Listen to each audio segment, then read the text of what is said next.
And there's one other thing that just cued back as I was reading your take on the modular synthesizer and the orchestrator.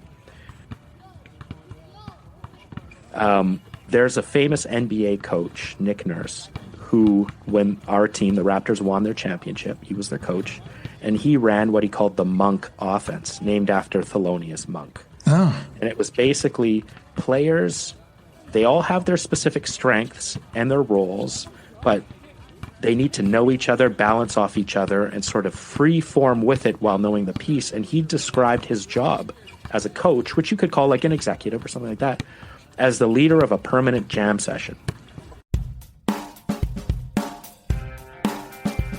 Welcome to the Power of Music Thinking. This is the podcast for people with a musical heart and a wicked job.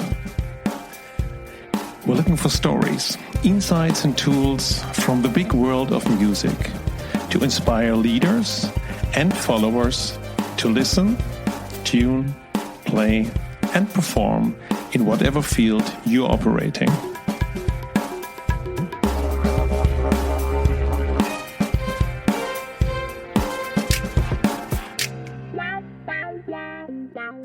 Hello, music thinkers around the world. This is Christoph Zörn, and welcome to the Power of Music Thinking, the podcast where I facilitate conversations with exceptional people who perform at the top of their fields and who also happen to be musicians. Today, my guest is Jordan Zalis.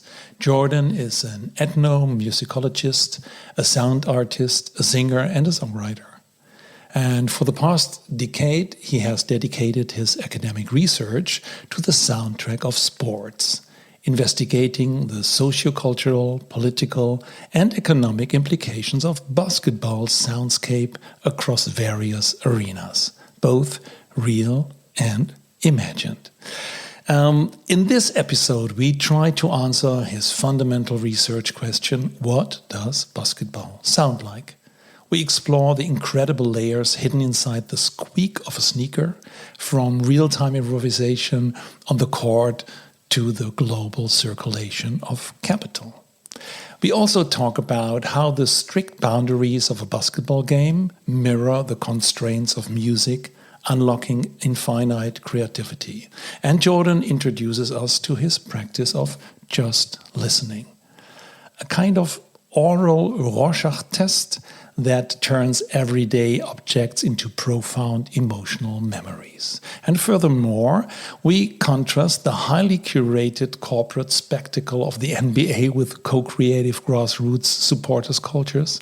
And finally, as you heard in our opening clip, we discuss how championship-winning coach Nick Nurse implemented the Monk Offence.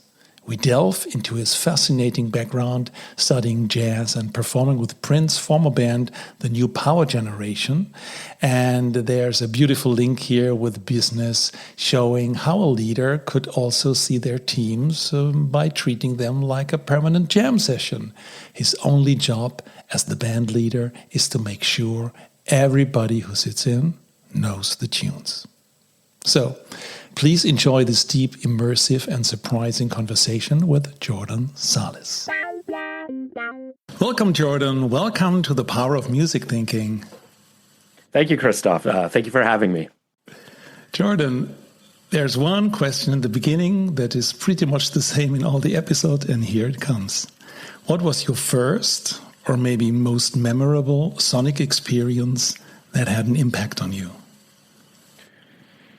That is an incredible question. I'm going to sit and think. I'm going to open the doors of the audible imagination here and try to go back as early as I can. I have it. Okay, I have it. I grew up in a musical family. My father he's since retired, a high school educator, a high school music teacher, but not a stereotypical music program. So he taught creativity, music production. He conducted a choir, and he had this small group of singers that for as long as I've been alive, there was, let's say, 7 to 10 members. It's an auditioned group, changes year to year. These are like 16 to 18-year-old people who are really going after performance careers. And they would rehearse 3-4 nights a week if there was a big gig coming up, sometimes 5 nights a week. Wow. At the school, and then sometimes if it had to go late or if it was a Sunday or a Saturday at our house. And I can recall being a little boy, 2 or 3 years old, and they're rehearsing late at night, and I've been tucked to bed, and I'm holding my little puppy, my little teddy bear, and there's a little knock on my door, and the group asks to sing goodnight to me. Wow. So I am like 2 or 3 years old. It's dark. I'm safe. My family's near. I've heard them singing through, the basement floor and the murmur through the wall, which I always think is such a comfortable sound. And now they're standing in my doorway singing, "Good night, sweetheart. It's time to go," in 4 or 5 part harmony, 6 or 7 feet away from me. Wow. And I will never forget that. I'm getting chills as I think back to it. I'm getting very emotional. That's something I'll never forget, and something I've had the privilege of being around my whole life. They're incredibly trained, incredibly expressive, tight, well rehearsed group singing, and I still to this day I absolutely love the sound and the feeling and the sense of human beings singing together. Wow, unbelievable! I really can imagine this picture, you lying in the bed. What pops up in my head would be like, "Wow, could you still sleep?" Or was it was it more soothing, or was it more like super exciting? I will say soothing and safe. Wow. I was just sitting up, and it was such a sense of warmth, and they're smiling, and I was the director's little boy, so I've seen these people, and they're so kind to me, and they would include me and wave to me when they're performing, like all of that stuff. So they're singing a lullaby in collective harmony. I mean, I can picture their faces. Like I still know who they are. If I saw them, I would tell them. I really can imagine that it would also sound different for them, because it's not just singing, rehearsing somewhere in the room, seeing the conductor conducting. It's just, it's a story. It's for one special person. So I think that does a lot, and especially for making music for kids. And it just pops in my mind that I did different improvisation workshops, and there was one workshop with Ray Anderson, a trombone player, a free more jazz player, and we were doing free improvisation, and everyone had to do a piece like make a baby laugh. That was so, and before everything was technical and everyone was doing something, but this instruction made the difference. Thanks, Jordan. Yeah. Can you tell us problem. a little bit about yourself? And just as an intro, and then we dive into basketball. That's our main theme today. So excited. Love it. Yeah, of course. So my name's Jordan Zalis. I'm an ethnomusicologist, so I have a doctorate in ethnomusicology. Some people ask, what is ethnomusicology? I always describe it very simply. It's like an anthropology of music or a sociology of music. And it emerges from the study of comparative musicology. So we often take situations, music cultures, and compare them, contrast them, find elements of one and another. And it's very human-centered, and it allows for ethnography. So most of my research is done with people. I talk to a lot of people, ask a lot of people questions about the role of music in their lives. This can be musicians and non-musicians. Music is everywhere all the time in my worldview. So I do a lot of that research.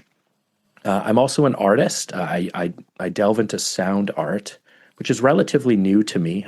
I've done some creative work with the field recordings I make. That's part of an ethnographer's trade, is to go out into the field, and I make recordings of the world. And I'm also a singer and a songwriter. I've been on stage professionally since 9 years old. I was a studio singer for a while.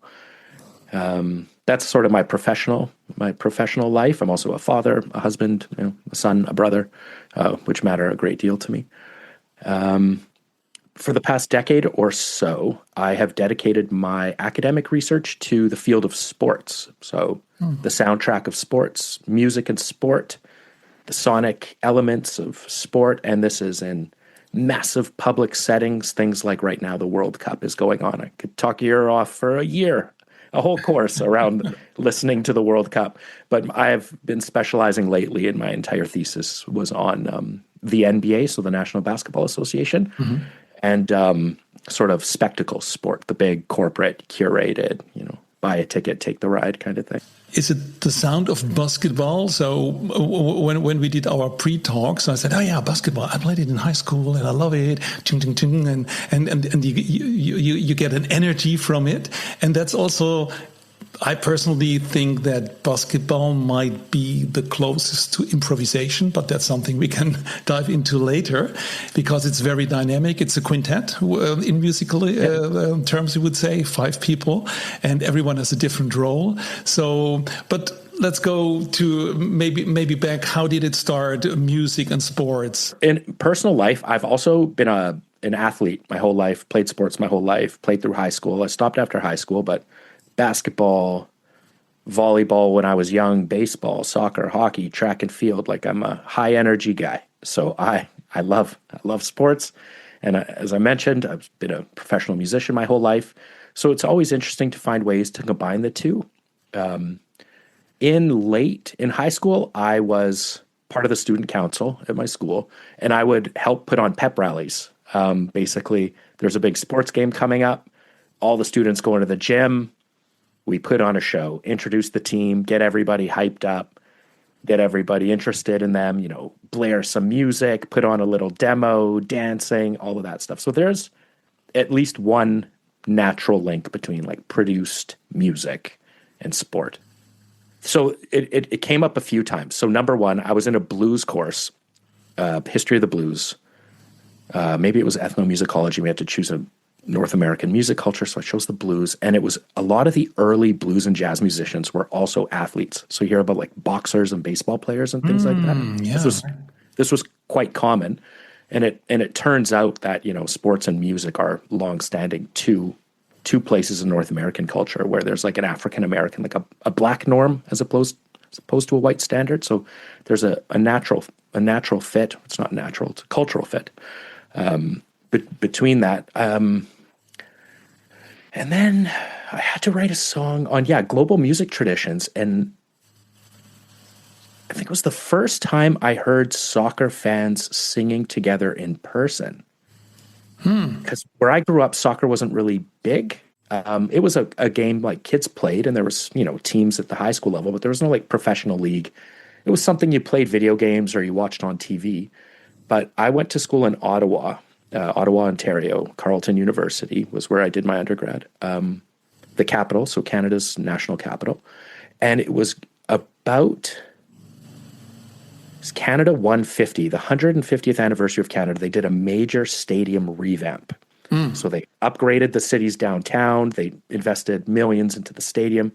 And along with Canadian football, which is like the American, you wear helmets and you hit each other, they introduced a pro soccer team. And part of that was the supporters culture. So people singing and drumming, and it's basically, the complete opposite of North American sports culture, where you sit down and you are fed entertainment. In the soccer culture, it's this, this big collective improvisation where they help create the atmosphere. So I was completely fascinated with it. And I was able to fill out an ethics protocol, interview some of the some of the fans and the supporters in the group, embedded myself in them, participant observation, which is a technique in ethnomusicology, means I had to go to a lot of soccer games and sing a lot of songs at the top of my lungs, and then write about it. How did you learn the songs?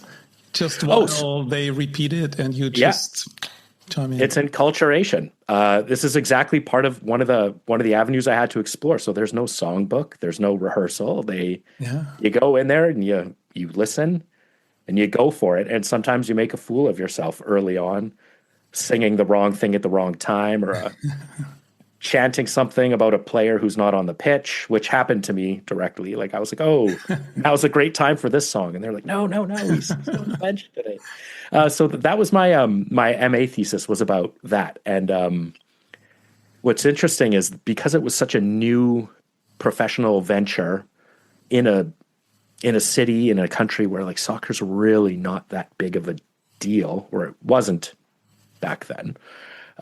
It was very grassroots, and the group that I was studying, let's call it 20 people. Mm-hmm. So if you're in a stadium that holds 20-something thousand, there's like 20 people who show up with drums, and they're really trying to start this grassroots music culture. And they were successful. So they convinced the owners of the team to stop playing music, like popular music, through giant speakers, which was that's the norm. Also, and they said, also during the game? During the game or during timeouts. Really? Yeah, maybe that's a completely different, let's say, from a European perspective. In European stadiums, there's only music at the breaks, and in between, everybody's singing. And especially now, when you listen to the World Cup, or we listen back and think about football games that you've seen online, and especially now, if the different countries, so if it's England or Scotland, you have a completely different kind of singing than, let's say, Germany or Spain or Canada or the US. 100%, yeah. And it's a fascinating study of like a global expressive culture practice, but every little location has its own practices, its own repertoire, its own instrumentation, which is really interesting. But yeah, going back to it, these 20 or so fans explained to the owners of the team, like, soccer culture, we sing, like, we bring game day. You don't provide it to us. This is something we co-create, and it brings people in. So that study was super interesting to me, but quite small and quite grassroots. And I realized the sort of giant machine of corporate sport that these activists were up against. So for my PhD, I said, well, if this is a small, grassroots, emergent, bottom-up community, the complete opposite would be the most corporate, the most international, the most curated, the biggest. And I was expecting to study the Toronto Maple Leafs, which is our National Hockey League team, the biggest team in Canada, probably the most valuable hockey team in the world. And it turns out that Toronto's basketball team was even more valuable. And this says something about basketball's global reach. So basketball's much bigger sport internationally. And Toronto, in the NBA, the National Basketball Association, Toronto has the only team located outside the US. That's interesting. So not only was it going to be the most curated, the most corporate, the most giant and expensive and economically viable sports culture in Canada, it was also this weird outpost in an American league. So it combined all these questions of, insider, outsider, giant corporate spectacle, but this little buddy north of the border. So I dedicated turned out to be like 8 years because of COVID, studying this team, the Toronto Raptors basketball club, and the role of music and sound in the constitution of their basketball events. So that's in the arena, on television, in video games. And then to get like a cultural context, I looked at basketball movies and soundtracks of those films. The way basketball plays into popular music, it's a huge component of hip hop, obviously. Absolutely. So that's basketball players rapping, or rappers rapping about basketball players, using basketball terms as metaphors, demonstrations of wealth. I got courtside seats, or whatever people rap about, winning championships. So there's all that spectacle. And then, as fate would have it, the Raptors won their first league championship while I was doing field work. So that's the first one for a non-American team. And it was, they estimate 3 million people were at the championship parade. Wow. So I studied that. I had my binaural headphones in, and I was out for 12 hours with people and music, like just spur-of-the-moment celebrations, people climbing traffic lights, waving Canadian flags, singing "O Canada," like just complete chaotic, cacophonous, collective joy, but improv and singing and dancing and so to make a short question a long answer, that's how I got into it. And I can imagine that many people that are listening now to this conversation also have different questions. For example, first one, that's really something exceptional to have a NBA, which stands for National Basketball Association. Yeah. But hang on, there are 2 nations. But so I think that's it. Like if they're the Dutch championships, then they would invite Brussels or Antwerp, or Germany invite, let's say, Paris to play with them. I think that's absolutely unknown. Do you know how this comes from? Just out of curiosity, how does this work? Yeah, so the league traces its roots to 1946. When it was called the Basketball Association of America. And funny enough, the very first Basketball Association of America game was between the Toronto Huskies and the New York Knickerbockers. So America in this context probably doesn't mean United States of America as much as it means like America as a larger entity. All of the North American professional sports leagues are based in the United States, but contain Canadian teams. Okay. The most recent, so if we talk back to basketball and the NBA, in 1995, the league did expand into Canada. So 1946, the league was around for a couple of years. The Canadian teams disappeared, and it was purely American until the mid-90s when there were 2 teams in Canada, Vancouver and Toronto. Vancouver moved shortly thereafter to Memphis, where they still are, which that a team can move is itself absurd.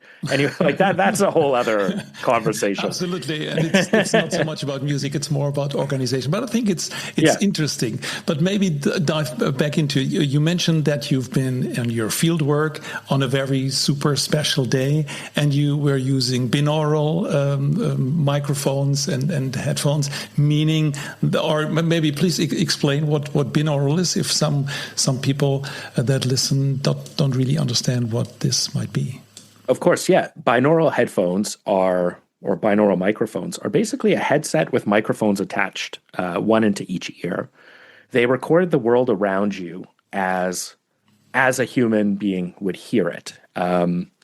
What we might call like the soundscape, an immersive soundscape, although there's problems with both those words. We'll just use them for now.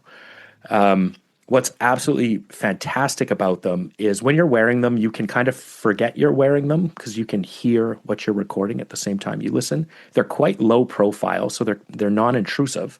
So when I was out at the championship parade, I was at the gates where the parade started at 6:30, 7 in the morning, and as the crowd gathers, you hear most everything around you. They're quite special. And when you listen back to the recordings, if you put headphones on to listen to them, you get the movement of the world around you. So as people move, they move in your field of hearing, whether it sounds like they're right behind you, as somebody might be running past you. You actually perceive that movement. And if you close your eyes, it's quite disorienting. And there's some wonderful examples online of like somebody wearing them while getting a haircut. And it is disarming how it sounds like someone's whispering behind you. Then you hear a clipper. It's not just left, right. It's completely 360 up, below. And I had the fortunate experience of studying sort of acoustic ecology and soundscape with Barry Truax, who's one of the founding members of the World Soundscape Project, and a prolific soundscape artist. And a very special composer of electronic and computer music too. Yeah, he put a call out there, and I was, I guess, one of the only people who answered. So we had one-on-one lessons, like for 12 weeks. I got to just Wow. ask him anything. And he was explaining to me the binaural headphones. It's not the same as just holding a stereo set of microphones out because of the role the human head plays in hearing. And I didn't realize this. So the pinna, like all the little folds in our ears, drastically affect the perception of sound. So if I just held two microphones out to the world, it would be very different than burying those microphones in my actual ears. Right. And then the other thing is the role of the skull. Let's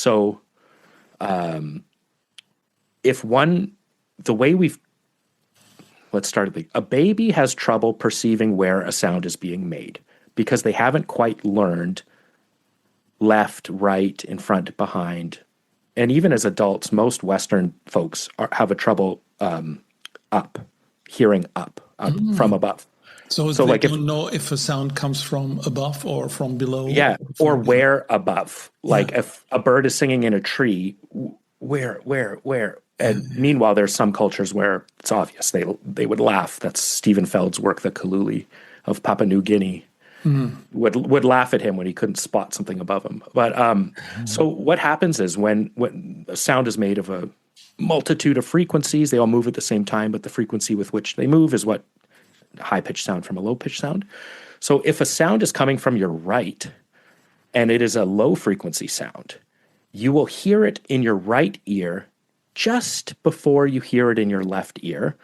And that minuscule difference in time will tell you it's coming from your right side. Now, it's almost impossible to perceive, but that's the truth of the physics. A high-pitched frequency, on the other hand, the sound wave itself is too small to go around your head, so you hear it louder in your right ear than in your left ear. So when the skull is involved in these binaural recordings, it actually helps represent the spatial logic of the soundscape.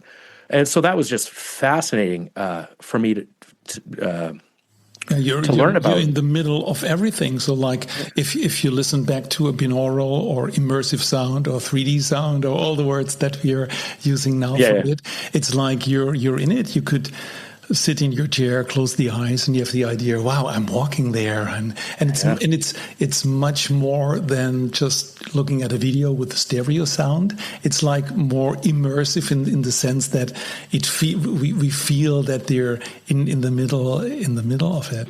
Yeah, segueing back to the basketball and the sound of basketball, I just imagine, maybe that's a stupid idea, if all the 5 players in the court, or maybe the 2 times 5 would have binaural recordings, and you would mix down everything. How would this sound like? Or you could even channel. You could choose. Okay, now I'm going with the number 5, and it plays against number 12 from the other teams.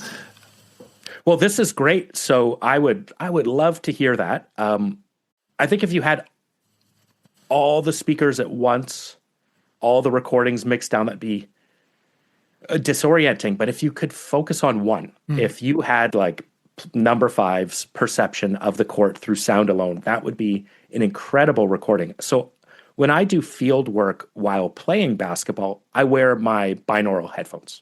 Okay.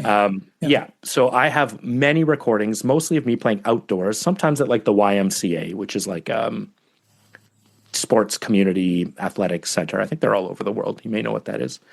And it's disorienting. So when the wearer of the of the recorder moves too much, listening back while stationary is dizzying. It's moving too much, and you lose the perception of space because you feel like you should be moving too. What I find really effective is when the recordist is stationary and the world moves around them. It makes for a much more enjoyable listen, but also a listening practice that you can draw perhaps more out of. Okay. I've done a lot of these experiments, and it's really fun. But sometimes when you're moving too much and you listen back, it's dizzying. Like it really throws you off. Like, yeah. if we dive into the sound of basketball, so first I would say there are, let's say, the primary sounds, the sound of hearing when people play basketball. So you hear the ball, the shoes, anything else. And then there might be a second layer where then the arbiter or the coaches or the team. So can you walk us through all these layers of talking about a soundscape, of all these layers that are, let's say, built up, and as you just mentioned in the beginning, and maybe a very outer layer would be film or anything else. So there's a rich way how to define the sound of basketball.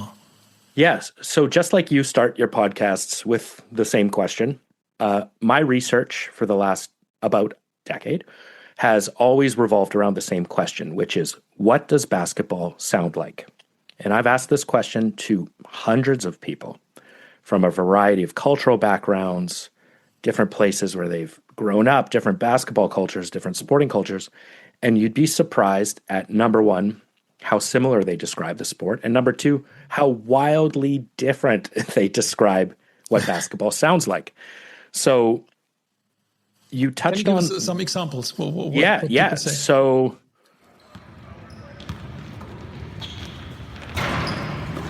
I mean, there's the squeak squeak is the most common answer. So people say, what does basketball sound like? They, squeak squeak, sneakers squeaking. And that's an indoor sound. Is an outdoor sneaker also squeaking? So they can squeak, yes. So depending on the court surface, newer courts that are similar to a hard court tennis court, which is what's quite common, they squeak still. On the asphalt, the rougher, rocky surface, you slide. So there's not a squeak, there's a slide. The other people talk about the swish, these keynote sounds from basketball, like whoosh, the ball going right through the net. Now again, is it nylon or is it chain link? Right? Are you indoor or are you outdoor? You get a lot of people then who go away from the material condition and they'll describe emotions and feelings. Basketball sounds like joy. Basketball sounds like, joy. Friendship. I had a lot of people talk about freedom. Basketball sounds like being free, or basketball sounds like play. Oh, it sounds like what I want to be doing right now. Like you get this kind of metaphorical thing. Freedom is interesting because where's the freedom with so many limitations? So you have a clear place where you play, you have the rules, and you have only one, let's say, basket to hit. Do you know where the freedom comes from? I think the idea comes from the constraints that encourage creativity. Mm-hmm. So this is a long discussion, and I am fascinated with creativity as an idea. But if you give somebody a piece of paper, you say, do anything, they will be stuck in paralysis by analysis. They'll think too much, and maybe they won't do anything. If you say you draw, here's a piece of paper, draw one continuous line, they start right away and they start to get creative and have fun. Same thing could be said with music. All right, Christoph, here's your assignment. I want you to write me a song. What am I feeling right now? What instruments should I use? How many parts will it have? Do I need SATB? What do I do? Whereas I say, here's 3 notes, ba, ba, ba. Write me a melody using only those 3 notes. You're going to ba ba ba ba ba ba ba ba ba ba ba ba. There you go. Done. You were creative. You wrote a song, right? So within the framework of basketball, there are infinite combinations. How do you move? How do you twist? How do you shoot? Do you spin the ball? Left hand, right hand? Do you fake somebody out, move left, go backwards? Are you by yourself? Do you close your eyes and throw the ball as high as you can? Do you imagine yourself to be somewhere else? Are you a little kid dreaming about the NBA? Are you doing fake introduction music as you announce yourself running onto the court? Do you hear birds? Maybe there's a garbage truck in the background, or maybe your neighborhood has, maybe I hear a siren. Maybe there's kids playing on a play structure nearby, and maybe somebody's asking, hey, can I join you? There's all of these community sounds that play into the game. People sometimes bring speakers onto the courts, right? So like what song are you playing? Now that you have Apple Music, or Spotify, what have you, whatever. Now the soundscape seems nearly endless. Yeah. Right? What do you choose as your soundtrack? So there's a freedom in that. I would also say a freedom to express oneself as one wants to be, and this is maybe more philosophical and ethical. But a lot of time, especially the young women that I interviewed, I did a lot of work with a group called the Hijabi Ballers. They're the Muslim Women Summer Basketball League, a group of young women who play basketball in Toronto, wearing religious or what they would call modest clothing. And there aren't a lot of spaces where these women that I interviewed feel like they could just express themselves, be free, play a game while at the same time practicing their religion. And a basketball court was a place where they could do this. And in a space where there weren't a lot of spaces for creative freedom and self-expression. So that really opened my eyes to the community and identity building or identity expression aspects of basketball in very marginal cases, which was fascinating. But that would be why I would say there's freedom involved, even within these hard constraints of the rules, the court, the ball. Yeah, but what you said, creativity sometimes helps with limitations, and sometimes it helps to give one simple instruction, and then our brain goes because they want to interpret these simple instructions, and then one comes to the other, and they combine things. I also read in your paper your fundamental question: how does basketball sound like? There are also questions like, what does water sound like? What does love sound like? And that's a bit the link within the power of music thinking. That's why I want to invite people to also think along. If we dive into basketball, we see all these layers. It's also like, how does your organization sound like? Yeah. And if you want to make that analogy, who are the players? Who are the sounds of playing? Let's say the sounds of labor. Yes. And also what's background and what's foreground, and is it so clear what the background is and what the foreground? So I liked your layering. So can you elaborate a bit more on what's, let's say, the question is clear, and there are many different answers, but where were the patterns? What did you could find out? Yeah, absolutely. So to link back, I developed a method of listening that I call just listening. And it's this attempt to listen to the world, to attend to that world, not only to the sounds around you, but to the senses, the feelings, to the others, describing their emotions, to describing what they hear, to do justice to topics. So not only what does basketball sound like in one context, but all the contexts, the impossible task, but the one that keeps giving. So there's two ways we can go here. What I'll do is maybe just analyze one sound very quickly, like squeaking sneakers. We will get right back to Jordan to find out what the simple squeak of a basketball sneaker actually tells us about real-time improvisation and global economics. But first, I have a quick favor to ask. If you're enjoying this conversation, please pause for a moment and hit the subscribe button right now. It means a great deal for me, and it helps other people discover the quality of this show. And also, I would love to invite you to join my new monthly email newsletter.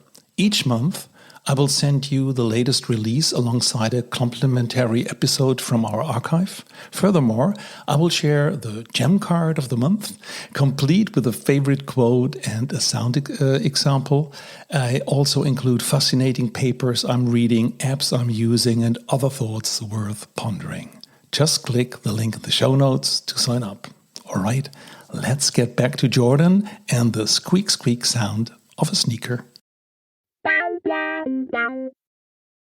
So squeak squeak, the sound of a sneaker as somebody's playing basketball.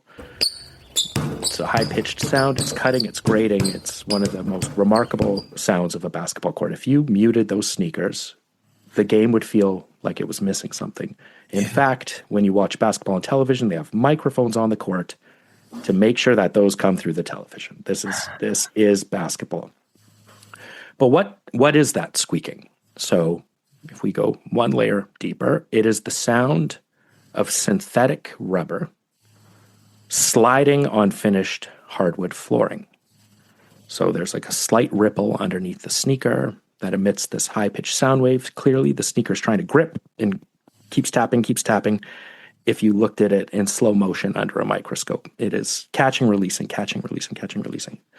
What causes that to happen? It wouldn't happen if somebody were just running in one direction, because the momentum would carry that individual as they move forward through time and space. The shoe squeaks when one changes direction. So the sound of a sneaker squeaking connotes a change in direction, in anticipation, and I would say hallmarks something like improvisation or creativity. And it's usually a reaction in time. So somebody knows what they're going to do. They move quickly. They change direction. The shoe squeaks. The defender tries to follow them. They push off. The shoe squeaks. They go to put the brakes on. The shoe squeaks. Now they're sliding. The player moves past them and scores the ball. Not only would we call that the hallmark of improvisation, real-time creative decision-making, risk-taking, the unknown, which are just paramount to expressive cultures like jazz, like the blues, like basketball, things like that. If we go outside of those aesthetics, if we dive into a political or ethical component, what affords the presence of synthetic rubber soles on finished hardwood flooring? The global circulation of capital, sweatshop conditions at Nike in their Honduras plants, the desire for these iconic goods like basketball shoes, some sort of commodity, some sort of fetish that, oh, if I only had better shoes, I could play better. And not only do you get into the circulation of goods and people and labor and investment capital and inequalities along like a global cycle of goods and ideas, we also get thoughts and feelings and emotions, things like the desire, the belief that, you know, if one wears a Nike shoe, one can just do it, or I too can fly like Michael Jordan. Or then you get advertising and the way that these shoes are presented to largely youth audiences in the world. And how do they treat those sneakers in advertisements that position that particular shoe on that particular body, on that particular court, wherever that may be in the world, whether that's an NBA arena where, you know, players wear new shoes every game, or a child who has, you know, one pair of shoes until they outgrow them and they pass them down to their little brother who has to patch them up and wear them again. And this is just the squeak. And this is just the introduction to not only what we hear, what makes the sound, the material reality, but then the social and cultural, political and economical reality of why that sound is that sound in its situated, very small scale context. And we can take any sound, and do the same thing with. Right. So every sound can be a complete rabbit hole to dive in. And can we hear the different sneakers? Because we have the Nikes, the Adidas, the Puma, and all the Asics and all of them. So we also had conversations here about sonic branding. Like, how can you hear that this is my brand? only when I see the swoosh, is it a Nike? Or could I hear, oh, this is a Nike? So this would be, I think, interesting. And that's one part. And the other part is, let's say, it's really contextual listening. That pops up. So that just listening, maybe that's something we have to dive deeper in, because we also had in the show sometimes deep listening with Paulina Oliveros, where you try to listen what it is instead of what it means. And this feels a bit, let's say, the complementary part. We listen to it, we hear a sound, but then we open the whole connotations of what this sound incorporates. Is this a bit the reframe you're working in? Absolutely. So to touch on the Pauline Oliveros deep listening first, I'm completely indebted to Pauline Oliveros's thinking and writing, and deep listening is a fundamental part of sort of my listening practice and this just listening that I've developed. What I really, really like about Oliveros's work is the way she pays attention to the emotional state when one listens. So an improvising accordionist is kind of where our thinking comes from. But the psychological and emotional aspect of listening is sort of what I take from this. I also am very interested in the listening to your imagination. So the sounds that only you can hear, or those that exist in your head. So dreaming of basketball, or closing your eyes and imagining that big game, and that sound world that exists, the deeply psychological, personal, affective sound world. Yes, maybe just one thing for people, Pauline Oliveros and deep listening, we had different conversations, and I will always put the link in the show notes. And I think that's and her deep listening, or she has also a small book about quantum listening. So now we get many, many different words. But the idea is also to listen to yourself, to your thoughts, what you just mentioned, meaning this is also a kind of listening. So especially for people that try to meditate and always get frustrated because there's so much going on in the brain. And Pauline Oliveira is like, just listen to it. Listen to it. Yeah, I just want to put this in between. Sorry to interrupt you. Yeah, but I think that's something that people can understand, and also say, okay, that's also deep listening. It's not also what I can hear, but also what my brain produces. And at the very end, and that's also very Oliveros, all of them matter. It's not only the one nor the other. It's like opening up and listening with the full body, with everything that you have. Yeah, this is exactly the place I would put it. So when I do an interview with an individual, let's say it's the DJ at the Toronto Raptors game or something like that, the guy who spins records while the game is playing, I say, what does basketball sound like? Now, before you answer, I don't want you to answer yet, kind of thing. I want you to hold it, whatever that is that you're hearing, or that you're listening to, or that you're perceiving, that you're recalling, all those words. Hold it and wait. And it's very difficult to do, because I think with a lot of mindfulness practices today, and it's a lot of the popular psychology, and it definitely serves its place, and mindfulness matters and helps a lot of people every day. But the general idea is that when a thought comes into your head, you acknowledge it and let it go. I'm saying do the complete opposite. Hold it. Now, when I ask you, what does basketball sound like? I don't want things. I don't want you to tell me things. I want you to hold on to the thought. And now I want to really explore the situation and the scenario with which that comes. Who are you with? Where are you? How old are you? Are you indoors, outdoors, daytime, nighttime? I would say, push out against the sides of the frame, palpate the memory. Is it cold? Or is it warm? Are you Are you happy? Now, okay, did the ball just hit the rim? Okay. Is the rim orange? What kind of backboard is it?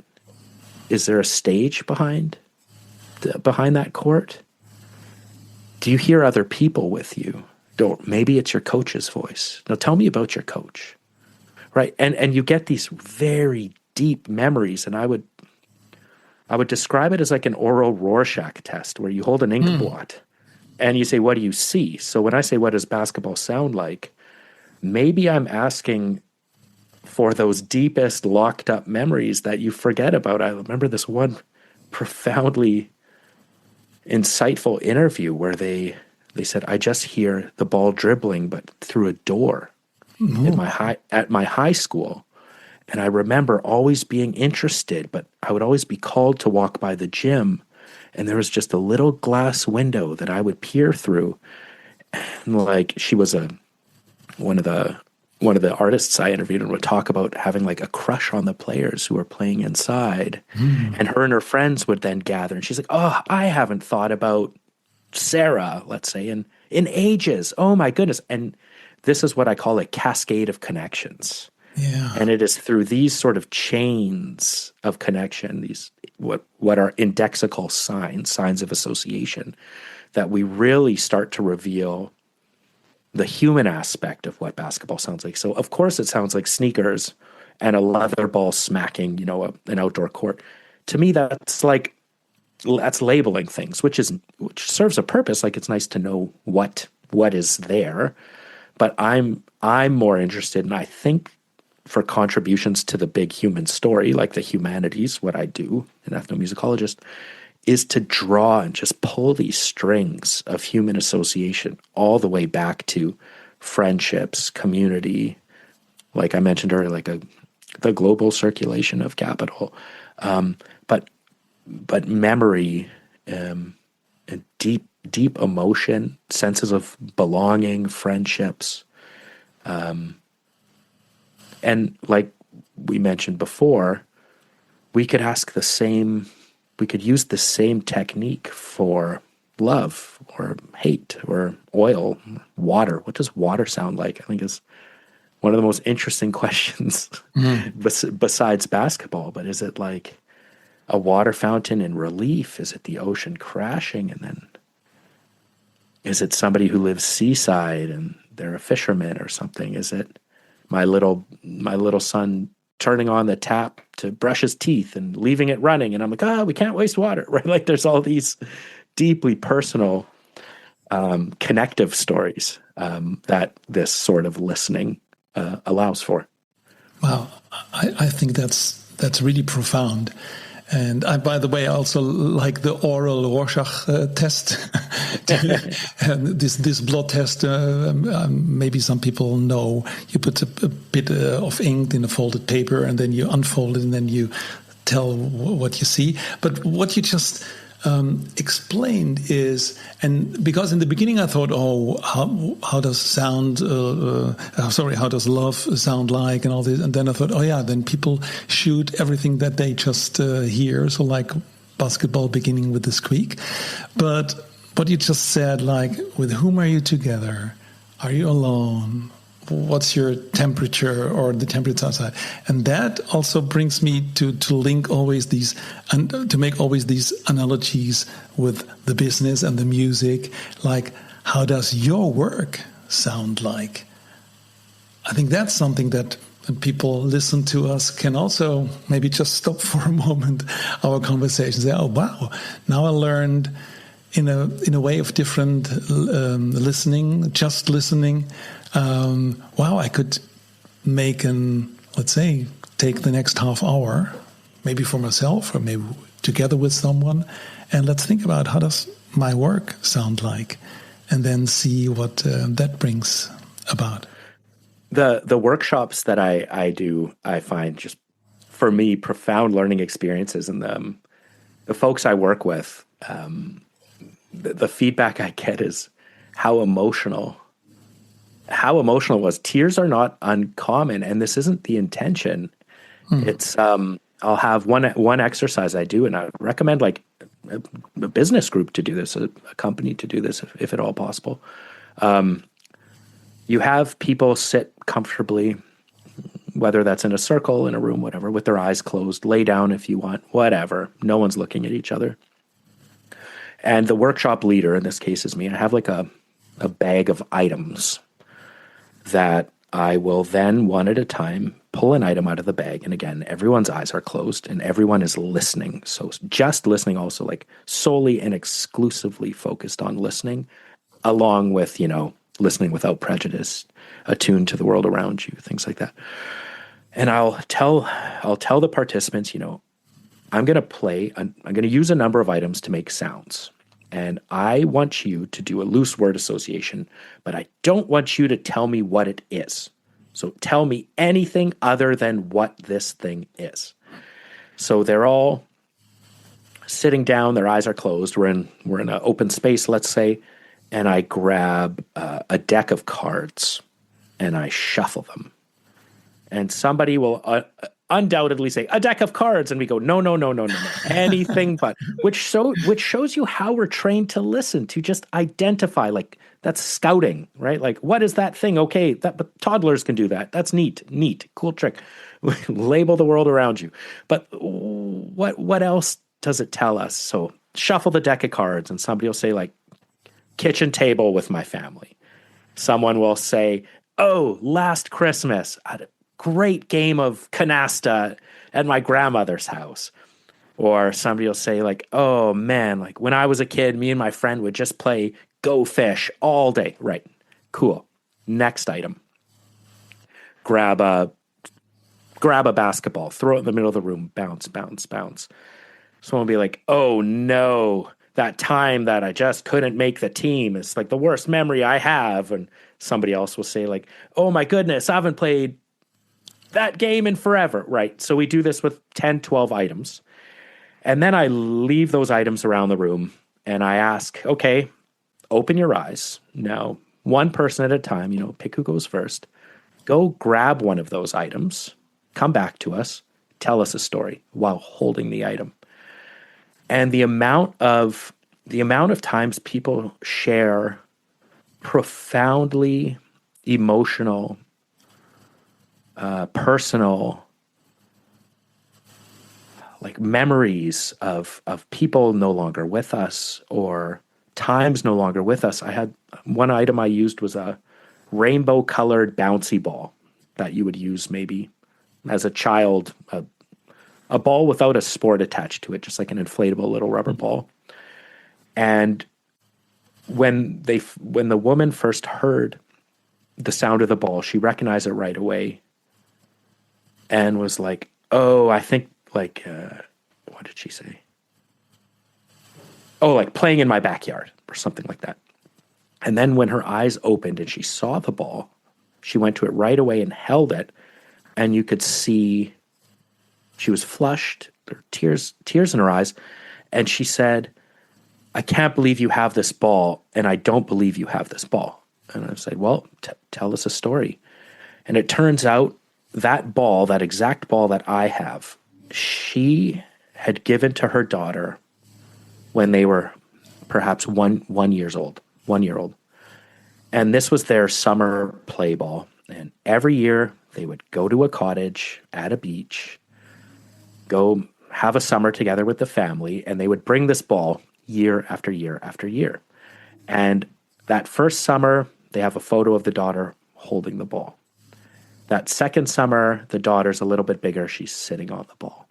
The third summer, the daughter's standing with her foot on the ball. And now the daughter's a teenager, and they still bring the ball because it's a fun ball to have at the beach. And now they're recreating the childhood photos with the teenage daughter using that same ball. So if we think, what does she hear when she listens to that ball while she's holding it in her hands? She hears summertime. She hears a fleeting glimpse of youth. She hears, family. She hears, that obstinate movement of time that we just wish would slow down sometimes. And all of those things through a little rubber inflatable ball and this practice of just listening. And it's things like that I think I'm on to something here. And it's these type of exercises that I think would work really well in a business setting. Even items from around an office, like somebody hits print on a printer. Not what is that? Don't tell me it's a printer. Where does that take you? Where does that ship take you? So yeah, I think it's really great. Oh, that's beautiful. And I think people listening now, you just have to do it. You can do it. You can do it alone or with your family or in the business. And if you don't dare, you can ask us to help you to do the workshop. Yeah. That's beautiful. Oh, that gives a completely, let's say, a much broader answer to that question. What does basketball sound like? And the basketball is just one of the objects I learned now that we can use. And then we hear the ball, the squeakers, and all these layers around. That's beautiful, Jordan. Thanks for sharing this. Is there anything you want to add? Anything because I think this rounds it up, our conversation very nicely. But is there anything that we forgot or anything that you would like to mention? Yeah, well, there's what's really interesting is when I talk about what basketball sounds like from my professional team in Canada, part of an American league, I think it's important to remember that the associated sounds of the global basketball culture, particularly through the NBA, is an American commodity sent as a consumer good to people all over the world through communications technology, streaming apps, television, what have you. And it really defines what would be like the baseline for basketball culture. Basketball sounds like American hip hop. Basketball sounds like universal music artists. Basketball sounds like this league. What's really interesting, though, is there are a lot of other leagues all over the world with very different sonic and musical cultures, which I'm now starting to explore. I'm planning a research trip to the Southern Cone between Uruguay and Argentina, where basketball's quite big, but again, the culture is more like the soccer thing, where fans come and sing and chant, and it's very different than this curated NBA spectacle where there's an in-arena DJ and an MC and a host and, people holding signs that say, make some noise, telling the crowd what to do rather than allowing the crowd to help create the atmosphere. The NBA is a very much sender receiver model where I think these more soccer informed cultures are very collaborative and co-creative. And I would guess form more of like a genuine communal experience. Same thing in Europe, the Euro League is like the teams in Serbia and Greece in particular are marine flares singing, chanting, the big tifos, the big posters. I think it would be the end of the world if a DJ set up and started playing the Black Eyed Peas because Universal Music has a distribution contract with the NBA or something like that. This is antithetical to their practice. So I'm very much looking to pivot to these non-North American basketball cultures while still in professional settings. And I will note that the NBA is planning to launch a European league next fall. So watching their corporate spectacle move into cities like Barcelona and Paris and London and Athens and exist alongside these very grassroots, well-entrenched supporters practices. And then the NBA comes in with here's our sign, get loud. I better make some noise now. This dictate of this is what you do it now. And until then you sit in your seat. And we're going to blare pop music at you while shooting hot dogs out of a cannon. So enjoy it. So there's this cultural dynamic that's really interesting and about to undergo a massive stress test in Europe. And it's very I'm hoping to get out there 2027, closer to where you are, to see it firsthand, really look at how the NBA's sonic and musical cultures exist alongside or clash against or are received by well-entrenched, more grassroots supporters practices, and then the way the NBA the cultural dynamic between that corporate spectacle and the grassroots cultures outside of the arena. So like street ball, outdoor basketball, and things like that. So that's something to think about, is that the NBA is sort of a global pillar of distributing this culture, even their presence in movies and things like that. So what basketball sounds like might just be the latest basketball film one watched, Space Jam or something like that. Or and then to remember that the NBA has its interests present in all of these things. And my thesis really points to that basketball in that context becomes a communication technology for the diplomatic projection of U.S. state power. So if we think about this in a highly political venture, basketball sounds like aspiration, hard work, what I would call the Protestant ethic, the inviolability of property rights, the meritocracy, that if one works hard, they can't succeed, and social mobility. So that through sport and through excellence and through flight and basketball, through that idealistic aspirational soundscape, it's a way up to the better things in life. And I think that's sort of the deeper reading of basketball soundscape in that context. But that's a 300 and some page document outlining that. So. Can we? Is it published already, or as a paper? So people, we can put the link in the show notes, so people can flip through it. And there are also a lot of lists at the end with the music and the film related to basketball. So if you're in this, and just to come back to what you just elaborated, like the cultural intelligence in transporting one way of doing it into other ways where are different cultures already existing. That's I think that's an interesting one. That also reminds me a bit to the whole fast food discussion. And let's interesting. And the question is, how will they pick up? What will they remember? How will they work with it? So it's not necessarily just good or bad. It's just different. And the question is, how does this connect with or harmonize with your personality? There's one other thing. So I just received on my desk this morning a published article that is a synopsis of my thesis in like 20 pages. I'll send it to you. And it lays out kind of what I just told you in 20 pages or so. And there's one other thing that just cued back as I was reading your take on the modular synthesizer and the orchestrator. There's a famous NBA coach, Nick Nurse, who, when our team, the Raptors, won their championship, he was their coach, and he ran what he called the Monk Offence, named after Thelonious Monk. Oh. And it was basically players, they all have their specific strengths and their roles, but they need to know each other, balance off each other, and sort of free form with it while knowing the piece. And he described his job as a coach, which you could call like an executive or something like that, as the leader of a permanent jam session. So you have people coming in, you have people leaving, you have new folks with new roles, and you're trying different things. And his job was to, quote, make sure everybody knows the tunes.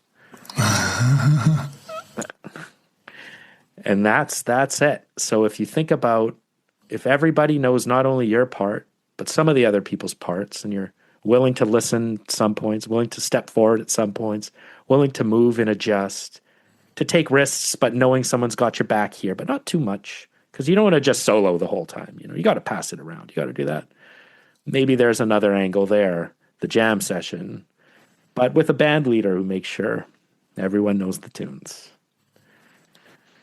There's a nice artifact from Thelonious Monk where he explains how people should behave. I will look it up and also put it in the show notes. And there was one thing I remember from that list. It was like, if you're not the drummer, that doesn't mean you don't have to keep time.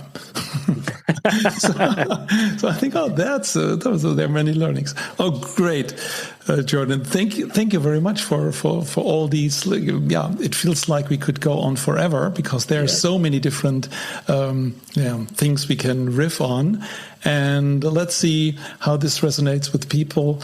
And I will put all the things in the show notes so to make it a rich conversation. Thank you very much, Jordan. Thank you, Christoph, and I look forward to listening back. And I'll send you that article and keep me posted. This is great stuff you're doing. 1, 2, 3, 4. Thank you so much for listening. If you want to read Jordan's paper investigating the socio-cultural implications of basketball, you can find the link in the show notes. And please make sure you have hit the subscribe and feel free to join our community on Substack and get monthly update on the podcast, a selected gem card with explanations, papers I'm reading, and other music thinking assets. So until next time, keep listening to the spaces in between.